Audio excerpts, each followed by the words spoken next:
हदगांव नांदेड़ से खबर। शिक्षण पेशे को कलंकित करने वाली घटना, ढांकी में नाबालिग लड़की के साथ हुआ बलात्कार।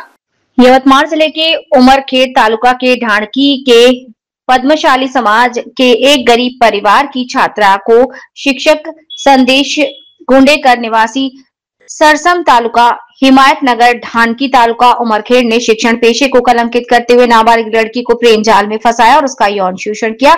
इसके बाद उसने लड़की पर मानसिक दबाव बनाकर बार बार उसका यौन शोषण किया। इसमें नाबालिग लड़की के गर्भवती होने पर आरोपी ने उसे बालिग होने पर छोड़ दिया। इस घटना में पीड़ित लड़की 22 सितंबर 2025 को दुखद मृत्यु हो गई। इस घटना के बाद आरोपी और उसके भाइयों ने मामले को दबाने की कोशिश की।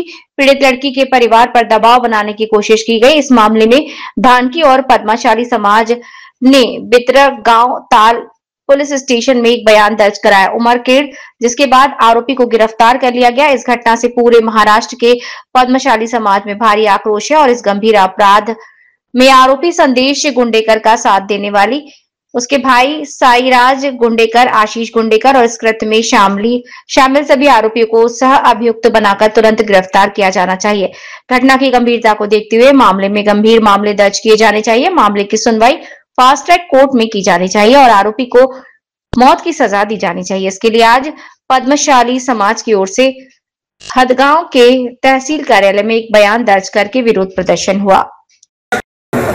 ढांकी येथील पद्मशाली मुलीवर जो अत्याचार झालेला आहे त्याचा निषेध म्हणून किंवा त्या आरोपीला फाशीची शिक्षा झाली पाहिजे हा आमचा समाजाचा उद्देश आहे।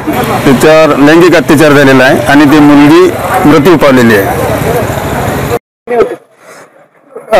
काही दिवसापूर्वी मोजे ढांकी तालुका उमरखेड जिल्हा यवतमाळ या ठिकाणी 17 वर्षीय युवती ही खाजगी शिकवणीमध्ये शिकत असताना तेथील शिक्षकांनी तिच्यावर लैंगिक अत्याचार केला। अत्याचार केल्यानंतर ती पीडित मुली दुखी म्हणजे तिला हे झालंय। त्यानंतर तिला नांदेड येथील शासकीय रुग्णालयात ऍडमिट करण्यात आलं होतं। 22 सप्टेंबर रोजी त्या मुलीचा उपचार दरम्यान मृत्यू झाला आहे आणि आमची अशी मागणी आहे की तात्काळ त्या खाजगी शिकवणी शिक्षकावर कठोरात कठोर शासन करून त्यांना तात्काळ फाशीची शिक्षा देण्यात यावी आणि संबंधित जे सह आरोपी आहेत त्यांच्यासोबत शिक्षक शिकवणारे त्यांना पण तात्काळ अटक करून त्यांना पण तात्काळ सह आरोपी म्हणून त्यांना पण तात्काळ शासन फास्ट ट्रॅक कोर्टामार्फत त्यांना तात्काळ कारवाई त्यांच्यावर करण्यात यावी ही आमची आज माननीय तहसीलदार मॅडम यांच्याकडे आम्ही आज निवेदन दिलं आणि त्यांना तात्काळ अटक करण्यात यावी आणि संबंधित मुलीला न्याय देण्यात यावा अशी आमची मागणी आहे।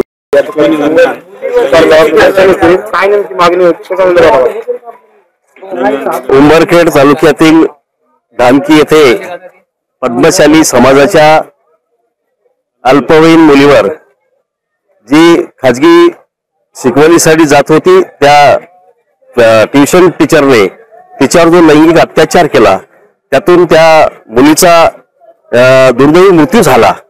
ही घटना अत्यंत दुर्दैवी आहे, अत्यंत खेदजनक आहे आणि निंदनीय घटना आहे। हे अमानुष कृत्य करणाऱ्या शिक्षकाला फाशी झाली पाहिजे अशी हदगाव तालुका समाजाच्या समाज संघटनेच्या वतीनं आज तहसीलदार यांना निवेदन देऊन आम्ही मागणी केलेली आहे। आज देशाची परिस्थिती पाहिली तर कुठेही महिला सुरक्षित नाहीत।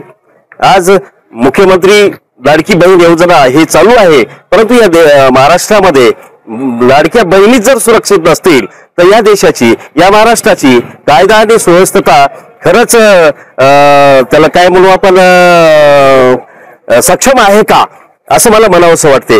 असे अनेक प्रकार घडत आहेत, अशा अनेक घटना वाढलेल्या आहेत। या घटनेवर कुठेतरी पावबंद झाला पाहिजे अशी आम्ही पद्मशाली समाज संघटना हदगावच्या वतीनं मुख्यमंत्र्यांना निवेदन करतोय की आपण अशा घटनेमध्ये फास्ट कोर्टामध्ये ही केस चालवून त्या नराधमाला त्या नराधम शिक्षकाला फाशी व्हावी।